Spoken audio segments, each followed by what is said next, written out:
Women Wise is about sharing women's wisdom. तो आज topic of wisdom मैं लेके आई हूँ जो एक normal day to day life में हम लोग किचन में जो खाना बनाते हैं, क्या क्या मिस्टेक्स हम लोग करते हैं जो हमारे हेल्थ के लिए कभी ठीक नहीं है या तो हमारे कुकिंग के पूरे बेनिफिट्स हमें नहीं मिल पाते। तो जो चीज़ मैंने अपने लाइफ में सीखी है, समझी है और एक्सपीरियंस से मैंने गेन किया है, वो चीज़ मैं आपके साथ शेयर करूँ। तो आज का टॉपिक है जो मिस्टेक्स हम लोग करते हैं वाइल कुकिंग, जिससे हमारे सारे न्यूट्रिशियस बेनिफिट्स हमें नहीं मिल पाते या तो कई चीज़ें बहुत हार्मफुल होती है हेल्थ की। तो सबसे पहली चीज़ आते हैं हम वेजिटेबल्स पर। तो वेजिटेबल्स हम लोग डिफरेंट टाइप के वेजिटेबल्स यूज़ करते हैं। कई लोग जो हैं वो वेजिटेबल्स को वॉश नहीं करते, पहले काटते हैं और फिर उसके बाद वॉश करते हैं। कई लोग उसको सोक भी नहीं करते। तो करेक्ट मेथड ये होगा कि कोई भी वेजिटेबल आप लाओ तो उसको पहले कुछ देर सोक करिए। इससे क्या होगा कि उसके जो टॉक्सिन्स है या कोई पेस्टिसाइड्स जो फर्टिलाइजर्स जो यूज़ करते हैं फार्मर्स, तो उसकी जो लेयर जो होती है वेजिटेबल्स के ऊपर, वो अगर आप सोक करो तो वो निकल जाती है। कई वेजिटेबल्स में के कोटिंग में एंटी न्यूट्रिएंट्स होते हैं, जिसको सोक करो। कुछ एंजाइम्स होते हैं जो रिलीज होते हैं, जिसको सोक करने से वो निकलना ज़रूरी है ताकि हमारे बॉडी में वो ना जाए। तो सोक करिए वेजिटेबल्स है, फ्रूट्स है, सभी को, और उसके बाद में उसे कट करिए, धो के आराम से अच्छे से धोकर फिर कट करिए। कुछ वेजिटेबल्स डेफिनेटली होती है, जैसे कैबेज है, कॉलीफ्लावर है, ब्रोकली है, जिसमें कीड़े होते हैं, जिनको आपको कट करके ही उसको अच्छे से धोया जा सकता है। वो आप ज़रूर कट करने के बाद धोइए, बट बाकी वेजिटेबल्स जो है उनको अच्छे से पहले धो लीजिए ताकि उसमें कंटेमिनेशन ना हो।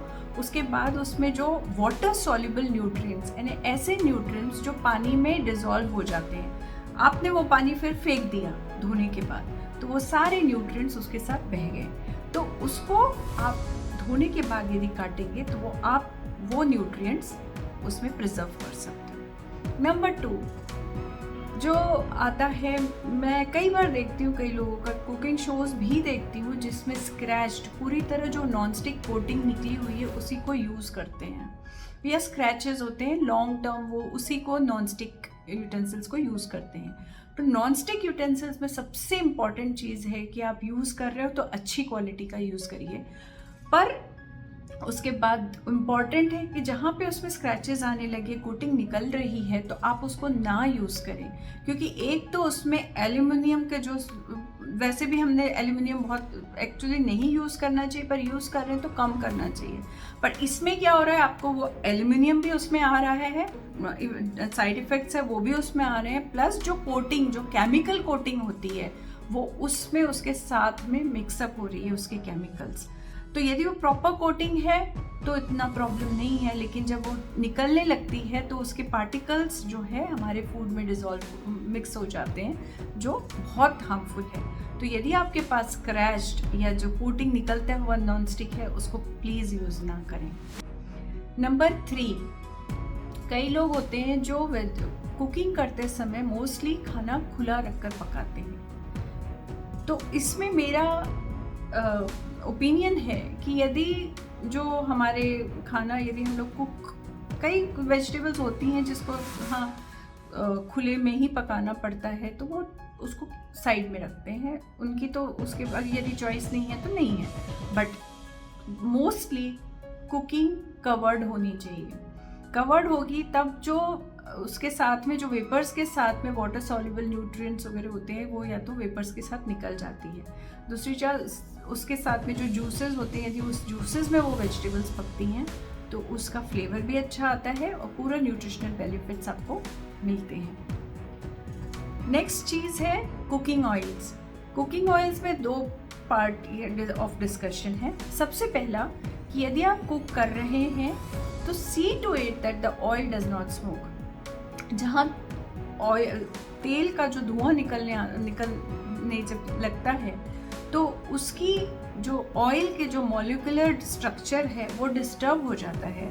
उसके बाद वो ऑयल हमारे बॉडी के लिए बहुत नुकसानदायक बन जाता है।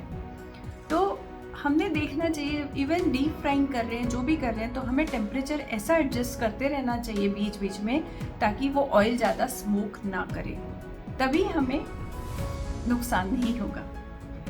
फिर कई लोग जो ऑयल फ्राइंग के लिए यूज़ करते हैं उसको बार बार यूज़ करते हैं।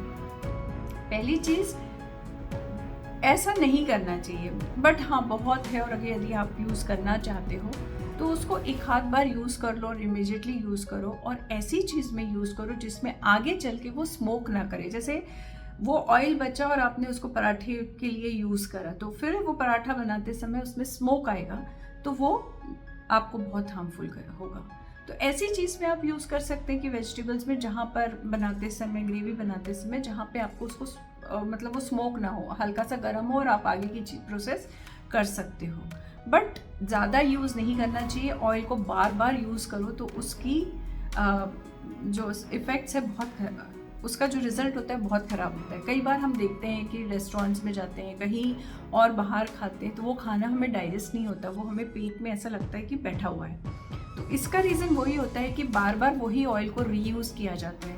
पहले ऑयल यूज़ किया, ऑयल में फ्राई किया, फिर वो ऑयल बचा, उसमें और ऐड किया ऑयल, तो ये ऑयल फिर से मिक्सअप हो गया, फिर वो कुक होते होते यही रीज़न है जब कई बार हम जब बाहर से खाना लाते हैं वो हमें डाइजेस्ट नहीं होता। तो main reason the oil that is being used, क्योंकि उसको बार बार यूज़ किया गया है। वेरएज़ हम लोग घर में थोड़ा ऑयल यूज़ करते हैं और उसके बाद में जो बचा हुआ है एक बार यूज़ करके उसको बार बार उसको नहीं करेंगे, हम डिस्कार्ड कर देते हैं। तो इसलिए हमारा खाना इजी डाइजेस्ट होता है। बाकी तो चीज़ें प्यार और जो हम डालते हैं खाने में, तो उसका इफेक्ट तो होता ही है।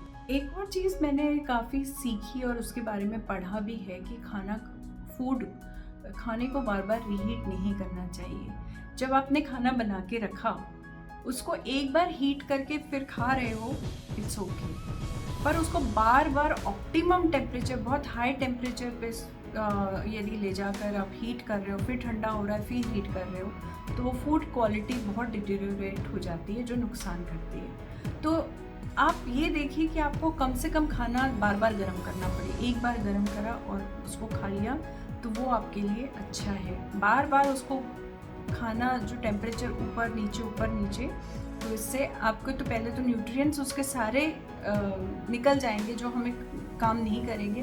बॉडी में अपने खाना तो खा लिया, पेट तो भर लिया, लेकिन उसका फ़ायदा नहीं मिलेगा। तो चलिए नेक्स्ट एपिसोड में और कुछ ऐसी चीज़ें डिस्कस करेंगे।